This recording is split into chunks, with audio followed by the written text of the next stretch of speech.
All right, we have the layer oops. We have the layer lightened up, and we want to be able to make a selection. I need to target the correct layer there. Okay, so you're going to make selections so that you can isolate and remove the background. So to give you an idea on the lightened layer, that is the original. That's where I decided to lighten up. You can play around with that a little bit more. Depends on where it looks best for your image, but you want to create definitely a difference going on here. As much of a difference, that's the goal, create much of a difference between your foreground elements and your background elements. If a lot of the colors are the same, it's going to run into some problems. Okay, so anyway, on to the selections. Now, the easiest tool for beginners to work with on making a selection is going to be the Quick Select tool. So if I click and hold on that one, you'll see I've got the Quick Selection and the Magic Wand tool. I would discourage you from trying the Magic Wand tool mainly because it can make a big mess unless the colors are pretty much the same.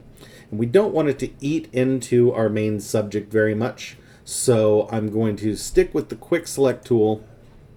And the way this one works is I take and I start drawing over this, and when it gets an idea, okay, you want those colors, it starts selecting all those similar colors. And after a few strokes, I've got most of the background selected. Now I can take a look up here. I see that it's eaten into our hat a little bit, but we can touch up on that and get that one fixed. And it also did not grab the area over here.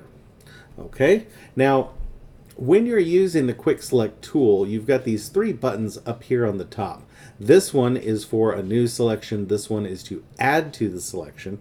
That one is to subtract from the selection. So I'm going to start with adding to the selection, and I'm going to paint into this and see if I can get the rest of this without getting into my subject. Cool.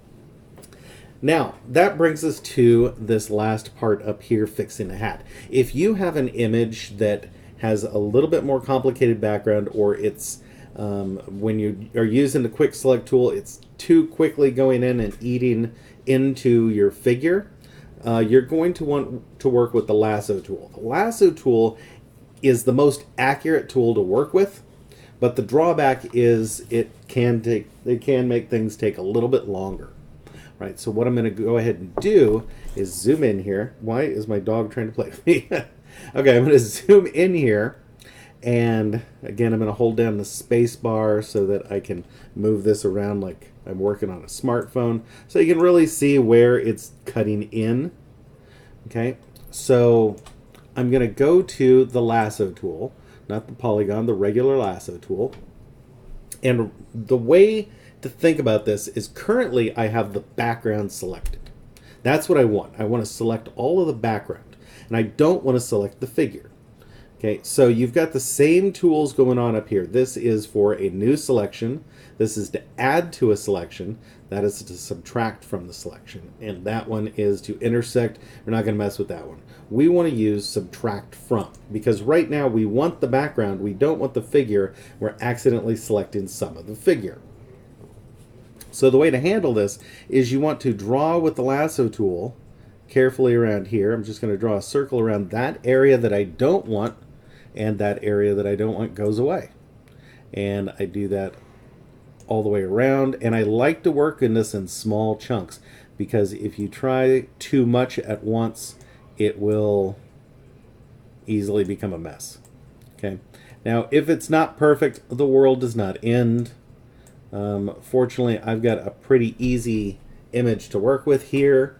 Yours may be more complex. Okay, but you've got time.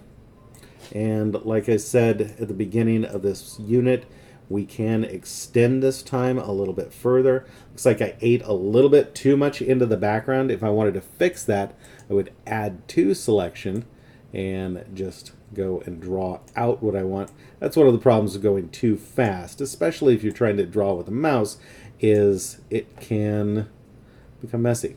And I think that's her hair right there, so I'm going to subtract that out because I don't want that. That's not part of the background.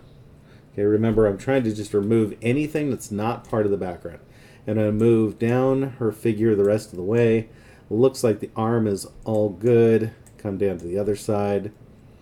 This side is looking pretty good. Okay, right here, we ate into her arm a little bit. And there we go. That one's fixed. And let's get this piece of her shirt back. Okay. And once I've got that set, can't tell if that's her hair or if that's something in the background. Oh, actually, this is actually part of her hat. So let's subtract that. And she's got a light blue part of her hat here. All right. All right, now once I've got that done, okay, here is where it gets tricky. Now, well, not very tricky, because I've got a selection. The selection doesn't do anything. All it is doing is saying this is the area that I want selected. So what you're going to do next is I'm going to go ahead and hide the lighter layer. I'm going to target layer 0, my main background image where all my colors are set up correctly. And what I'm going to go ahead and do is delete. Okay, and when I do that, it creates that little checkerboard, which is the alpha channel.